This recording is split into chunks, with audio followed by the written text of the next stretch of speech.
नमस्कार, मैं हूं अरुण शर्मा। आप देख रहे हैं उत्तर प्रदेश लाइव। शुरुआत करेंगे। आज चर्चा का विषय है उत्तर प्रदेश चुनाव, और उत्तर प्रदेश चुनाव को लेकर भारतीय जनता पार्टी अब एक नए तरीके से कैंपेन चलाने के प्रयास में है और उसकी पूरी तैयारी में है। जिस तरीके से HBD का जिक्र सामने आया था, जिसमें ये बात की जा रही थी कि हिंदुत्व, बेनिफिशियरी और डेवलपमेंट, ये तीन अहम बिंदु रहेंगे जिसमें भारतीय जनता पार्टी के कार्यकर्ता लोगों के बीच जाएंगे और बताएंगे कि उत्तर प्रदेश की सरकार ने, योगी सरकार ने जनता के लिए, जनता के हित में कौन कौन से कार्य किए, और जितने भी डेवलपमेंट स्कीम्स हैं, योजनाएं हैं, जितने भी विकास की, उन योजनाओं के बारे में जनता को बताएंगे। और अगर जनता को कुछ उसकी योजनाओं की जानकारी नहीं है तो वो जानकारी भी देंगे, ताकि जनता जागरूक हो सके और योजनाओं का लाभ ले सके। तो यहां से सवाल उठता है, क्या तिलक से राज तिलक होगा? और ये हम क्यों कह रहे हैं? वो इसीलिए क्योंकि अब भारतीय जनता पार्टी के कार्यकर्ता लोगों के घर घर जाएंगे और पुरुष कार्यकर्ता पुरुषों को तिलक लगाएंगे, महिला कार्यकर्ता महिलाओं को कुमकुम लगाएंगे। इस तरीके से उनका अभिवादन होगा, उनसे मिला जाएगा और उनके बीच सरकार की योजनाओं के बारे में बात होगी। तो इसी पर चर्चा करेंगे। हमारे साथ भारतीय जनता पार्टी से दीपक बघेल हैं, आलोक कुमार है समाजवादी पार्टी से। आप दोनों का स्वागत है सर, और चर्चा को आगे बढ़ाएं। पहले दीपक बघेल, आपसे ही शुरुआत कर लेते हैं। किस तरीके से कैंपेन जो है वो काम करने वाला है और इसकी जरूरत क्यों आन पड़ी? धन्यवाद अरुण जी। जिस प्रकार से शास्त्रों में निहित है कि जो खाली माथा है उसे अशुभ माना जाता है, और अशुभता का प्रतीक होता है ललाट पर अगर कोई भी चीज ना हो। उस ललाट पर अगर चंदन का प्रयोग किया जाता है तो ये हमारे आयुर्वेद के अंदर है कि उसके अंदर से माथे के जो शीतलता प्रदान करता है, ठंडक बनी रहती है, और साथ में मस्तिष्क को वो भी लाभकारी करता है। तो अब उस लाभकारी योजनाओं के बारे में हम जनता तक लेकर जा रहे हैं कि जिस प्रकार से लोक कल्याणकारी योजनाएं जो प्रदेश के 10 करोड़ लोगों को डबल इंजन की सरकार ने दी, योगी आदित्यनाथ जी के नेतृत्व में दी, नरेंद्र मोदी जी के यशस्वी नेतृत्व में जो सरकार की योजना है जो जनता तक पहुंची है, तो वो जनता के तक पहुंचने का प्रयास भारतीय जनता पार्टी कर रही है और एक एक लाभार्थी तक पहुंचने का प्रयास करेगी जिनको सरकार की योजनाओं का फायदा हुआ है या लाभ मिला है किसी भी कारण से। इसके एक महत्वपूर्ण बिंदु ये है अरुण जी कि अगर वहां पर हम जब पहुंचते हैं तो हमने देखा कि वहां पर जाने के बाद जो अन्य लोग हैं, जो लोग और हैं प्रदेश के अंदर, उनको जानकारी नहीं होती किसी भी योजना के बारे में, तो उनके पड़ोसियों के माध्यम से और सामान्य जनों के माध्यम से उसके बारे में जानकारी आती है और उनकी शिक्षा का जो अभाव है वो कम होता है और ज्यादा से ज्यादा लोगों तक इसके बारे में जानकारी पहुंचने के कारण और अधिक से अधिक लोग योजनाओं का लाभ उठा सकें, इसके लिए भारतीय जनता पार्टी ये कार्यक्रम लगातार चलाने वाली है। और ये चुनावों से ठीक पहले इस कार्यक्रम की जरूरत क्यों आन पड़ी? क्या पहले लोगों को जागरूक नहीं करने की जरूरत थी? जी अरुण जी, देखिए, सबसे ज्यादा भारतीय जनता पार्टी के कार्य के अंदर सबसे ज्यादा लाभार्थी भारतीय जनता पार्टी के लगभग 10.5 करोड़ लोगों को, 24 करोड़ की जनसंख्या में से लगभग 10.5 करोड़ लोगों को सीधा किसी न किसी माध्यम से, लोक कल्याणकारी माध्यम से उनको लाभ पहुंचाया, चाहे वो उनके मकान हो, चाहे वो शौचालय हो, चाहे उनके घर पे मुफ्त गैस सिलेंडर हो, चाहे सौभाग्य योजना हो, उनके घर पे लाइट पहुंचाना। इनके यहाँ पे तो 1.38 करोड़ लोगों को बिल्कुल अंधेरे में रखा गया था, उन लोगों तक नहीं, लाइट पहुंचाने का। मैं ये पूछ रहा हूँ, दीपक जी, मैं ये पूछ रहा हूँ कि ठीक है, ये आप कर रहे हैं, आप लोगों के मस्तक पर तिलक लगाएंगे, ललाट जो है वो खाली नहीं रहेगा, उससे आपने वैज्ञानिक उसके कई सारे आधार भी बताए, उससे जो फायदे होंगे। लेकिन मैं ये जानना चाह रहा हूँ, जो बेनिफिशियरीज हैं योजनाओं के, क्या वो 5 साल के बाद अभी बेनिफिशियरीज हुए हैं, अभी डेवलपमेंट हुआ है, या पिछले 5 साल में जो डेवलपमेंट हो रहा था पहले नहीं बता रहे थे, अब बता रहे हैं? इसके पीछे की वजह? अरुण जी, बहुत लंबे समय से लगातार भारतीय जनता पार्टी अपने किसी न किसी कार्यक्रम के माध्यम से जागरूकता के अभियान चलाते रहते हैं। भारतीय जनता पार्टी के युवा मोर्चा के कार्यकर्ता विभिन्न माध्यमों से, विभिन्न कार्यक्रमों के माध्यम से जनता के बीच में जागरूकता करते रहते हैं। और देखिए, तिलक लगाना शौर्य, विजय और सम्मान का प्रतीक है, श्रेष्ठता का प्रतीक है। तो इन लोगों ने जिस प्रकार से सरकार की जो योजनाओं का लाभ लिया है वो श्रेष्ठता के रूप में लिया है, तो और लोगों को भी उनसे प्रेरणा मिले और वो लाभ लें। तो इसमें क्या गलत है कि अगर भारतीय जनता पार्टी उन सबका सम्मान करती है, आप इस बात से क्या आप इस बात से इनकार करेंगे कि ये हार्डकोर पॉलिटिकल कैंपेन है?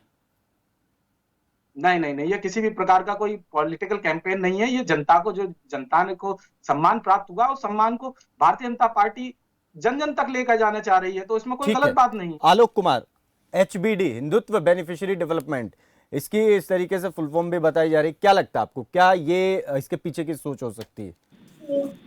धन्यवाद अरुण जी। हमारे बीजेपी के प्रवक्ता साथी बहुत अच्छी बात बता रहे थे कि हम जनता तक पहुंचने के लिए, योजनाओं को बताने के लिए ये सब कर रहे हैं। अरुण जी, दरअसल ये सब पूरा माजरा है क्या, मैं आपको कुछ ही पलों में समझाई देता हूं।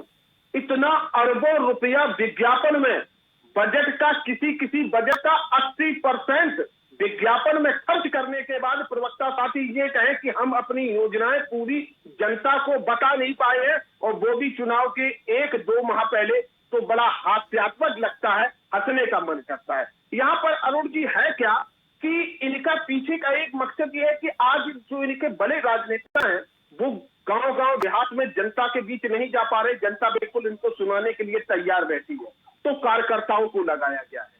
हुआ क्या है कि इनके चाल चरित्र और जो चेहरा पे जो हमेशा बात करते हैं, वो जनता के सामने इस 5 साल की सरकार में बिल्कुल खुल के आ गए।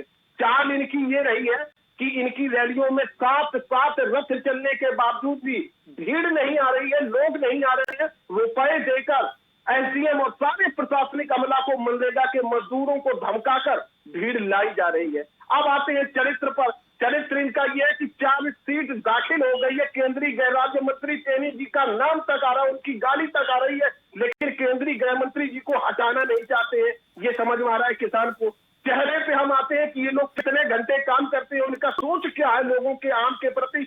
मेघालय के राज्यपाल सत्यपाल मलिक जी ने बिल्कुल अरुण जी बता दिया है कि मोदी जी ने किसानों के लिए क्या कहा, कि मेरे लिए क्यों मर गए। इसके बाद अमित शाह जी ने क्या कहा है, तो ये बिल्कुल समझ में आ रहा है। और इधर हमारे राष्ट्रीय अध्यक्ष अखिलेश जी के यहाँ जो जन सैलाब उमड़ रहा है, ये स्पष्ट संकेत दे रहा है कि उत्तर प्रदेश में परिवर्तन अब की बार होने जा रहा है। समाजवादी पार्टी उत्तर प्रदेश में सरकार बनाने जा रही, जिससे ये सिर्फ और सिर्फ घबराए हुए हैं, और घबराए हुए में ये ऐसे ऊट पटांग अपने काम कर रहे हैं। इसके पीछे और इनका कोई मकसद नहीं। चलिए, अभिमन्यु त्यागी भी कांग्रेस पार्टी से हमारे साथ जुड़ गए हैं। त्यागी साहब, आपका भी स्वागत है। मैं रिएक्शन पहले तो आप दें कि भारतीय जनता पार्टी इस तरीके से कैंपेन कर रही है। उधर हम देख रहे थे कि लड़की है लड़ सकती है, एक इसको लेकर एक मैराथन की गई, उसमें भी भगदड़ सी मची और माहौल इस तरीके का दिखा। आप लोग भी उस तरीके से पूरे कार्यक्रम कर रहे हैं लोगों को अपनी तरफ आकर्षित करने के लिए, तो क्या माना जाए और किस तरीके से आगे बढ़ा जा रहा है? देखिए, कांग्रेस पार्टी लड़की हूँ लड़ सकती हूँ के नारे के साथ आगे बढ़ रही है। आज बरेली में 10,000 से ज्यादा लड़कियों ने मैराथन में हिस्सेदारी ली, लेकिन वहाँ प्रशासन ने 50-60 पुलिस वाले को भेजकर, महज 50-60 पुलिस वाले को भेजकर, बल्कि ऐसा कहूँ वहाँ अव्यवस्था फैलवाई। अगर ज्यादा पुलिस होती तो अव्यवस्था ना फैल। ये हर जगह जहाँ भी विपक्ष की अगर रैली भी है, कोई कार्यक्रम है, वहाँ ये अव्यवस्था फैलाते हैं, प्रशासन कुछ भी ध्यान नहीं देती है। जहाँ तक इनकी बात है, ये तिलक वाली जो आप अभी बात बता रहे थे, ये तो तिलक लगाएंगे, ढोल बजाएंगे, अभी शंख बजाएंगे, अभी देखना मंदिर में जाके घंटा बजाएंगे, हर काम करेंगे। ये चंदन भी लगाएंगे, प्रसाद बांटेंगे, भंडारा करेंगे। ये पब्लिक के बसों से उतारकर खेतों में घुस के पाँव में भी पड़ेंगे। लेकिन अब इनके लिए वोट नहीं है। वो इसलिए नहीं है क्योंकि गंगा में लाशें बहती हुई देखी है लोगों ने। 5 रुपए की दवाई का पत्ता 2500 रुपए में खरीदा है। इसी तरह से कोरोना के समय ऑक्सीजन सिलेंडर की कालाबाजारी देखी है। सरकार की लापरवाही देखी है कि जब मजदूर के पांव में छाले थे, इन लोगों ने उन मजदूरों पर लाठीचार्ज किया था। जनता ने देखा है कैसे नौजवानों पर इन्होंने नौकरी के नाम पर जो नौकरी मांग रहे हैं उन पर लाठीचार्ज किया। ये अहंकारी लोग हैं। जब लखीमपुर खीरी का कांड था, तमाम विपक्ष का नेता वहां जाना चाह रहा था, इन्होंने उन पर लाठीचार्ज किया। मेरे जो साथी हैं, साथी क्या हूँ, क्योंकि लगातार कई डिबेट पे हम और दीपक बघेल जी बैठ चुके हैं। हमारे जो साथी हैं ये ऐसा मैनिपुलेट करते हैं, भाजपा को डिफेंड करने की कोशिश करते हैं, लेकिन बात यह है कि इनके पाप का घड़ा भर चुका है भाजपा का। 70 लाख नौकरियों की बात करते थे, नौकरी नहीं है। मैं खुद गन्ने का किसान हूँ। सिंभावली शुगर मिल जनपद हापुड़ में पड़ती है, वहाँ मेरा बॉन्ड है। 2 साल से गन्ने का बकाया नहीं मिला है। 14,000 करोड़ का गन्ने का बकाया सरकार पर है। बिजली का बिल लगातार बढ़ता जा रहा है। 4 रुपए की बिजली आज 7.5 रुपए में है। 300 रुपए का सिलेंडर 1000 में, 25 रुपए का पेट्रोल 125 में, 10 रुपए का डीजल 100 रुपए में, 40 रुपए का टमाटर, 4 और महंगाई है। 1 रुपए की मार्केट की डिब्बी 3 रुपए में, लेकिन आमदनी नहीं बढ़ रही है। अगर बढ़ रहा है कहीं तो इनकी नफरत बढ़ रही है, जो इनके दिल में जहन में है। महिला विरोधी इनका चेहरा है, इनका किसान विरोधी चेहरा है, वो सबके सामने है। दलित विरोधी, पिछड़ा विरोधी चेहरा है, वो सबके सामने आ चुका है। एनसीआरबी का आंकड़ा है उत्तर प्रदेश में 11,900 मामले हैं दलितों के खिलाफ अत्याचार है। देश में नंबर 1। महिलाओं के खिलाफ 50,000 मामले हैं उत्तर प्रदेश देश में नंबर 1। ये तमाम मामले क्या दर्शाते हैं? कि जो योगी आदित्यनाथ कुर्सी पे बैठे हैं वो उसके लायक नहीं है। जिस तरह इंद्रप्रस्थ करा रहा था हस्तिनापुर में, वहाँ एक कुपात आदमी सिंहासन पे बैठा था। जब कुपात आदमी सिंहासन पे बैठता है तो राज्य का नाश होता है। वो राज्य का नाश उत्तर ठीक प्रदेश है, की इस जनता पर के मैं साथ हो रहा है। दीपक जी इस तरीके के माहौल के बीच जिसका जिक्र अभिमन्यु त्यागी कर रहे हैं, अभिमन्यु त्यागी जिस माहौल का जिक्र कर रहे हैं, इस माहौल के बीच आप तिलक से राज तिलक का रास्ता नापने की कोशिश कर रहे हैं, कहां तक सफलता पाइएगा? जी अरुण जी, जिस प्रकार झूठ पेट पेट कर और बड़ा बड़ा आवाज में जिस प्रकार से अभिमन्यु जी उसे बहुत आवाज के साथ में बोल रहे हैं, तो एक बात बता दूं, अभिमन्यु जी झूठ झूठ ही रहता है, चाहे वो कितना भी उसे चिल्ला दीजिए, और सत्य सत्य ही रहता है। और ये सत्य किसी से छुपा नहीं है कि राजस्थान के अंदर सबसे ज्यादा अगर महिलाओं के खिलाफ उत्पीड़न होता है तो वो प्रदेश केवल और केवल राजस्थान है।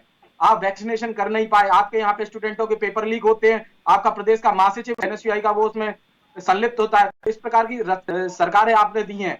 5,000 सिखों के दंगे करवाए आपने और उनको मौत के घाट उतारा, वो भी आपकी सरकार में हुआ। और सुनिए अभिमन्यु जी, किसानों को रौंदने की बात करते हैं तो बैतूल की घटना याद कर लीजिए, मध्य प्रदेश के अंदर 24 किसानों को खड़े होकर गोली मरवा दी थी आपकी सरकार ने। और सुन लीजिए, अगर भ्रष्टाचार कहीं से स्टार्ट होता है तो उसकी सबसे पहली परिकल्पना आपके यहाँ से स्टार्ट। आपको टोका नहीं, रोका नहीं बीच में, आप पूरी बात सुनिए, है ना? गौशाला से लेकर 2G कोलगेट तक सब जगह गए, ये तो आपकी सरकारों में हुआ। और भारतीय जनता पार्टी की सरकार की बात कर रहे हो, जीडीपी करने की 2 लाख से 5,00,000 जीडीपी हमारे यहाँ पर हुई, 14वें स्थान से 5वें स्थान पर आई। महाराष्ट्र के बाद अर्थव्यवस्था की उत्तर प्रदेश की है, 40,000 आने का काम हमने किया।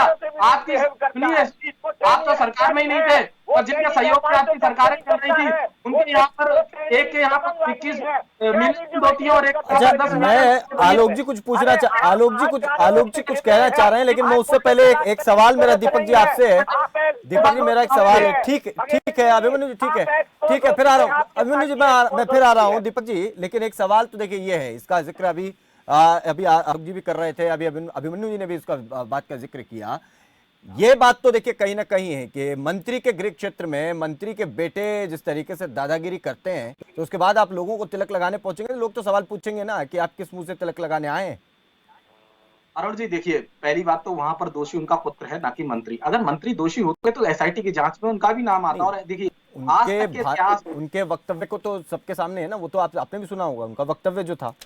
अरे दुर्योधन के दोषी होने पर धृतराष्ट्र भी जिम्मेदार था। चलिए ठीक है दीपक जी, आप जवाब दें, फिर आलोक जी कुछ कहना चाह रहे हैं। दीपक जी आप जवाब दें। दीपक जी चलिए ठीक, अभिमन्यु जी ठीक है, जवाब दे रहे हैं, पर दीपक जी की बात सुनेंगे। दीपक जी के बाद में एसआईटी की जांच के अंदर पूर्ण रूप से मंत्री जी का कहीं पर नाम नहीं आया, निष्पक्ष जांच हो रही है। आज तक के इतिहास में, भारत की राजनीति के इतिहास में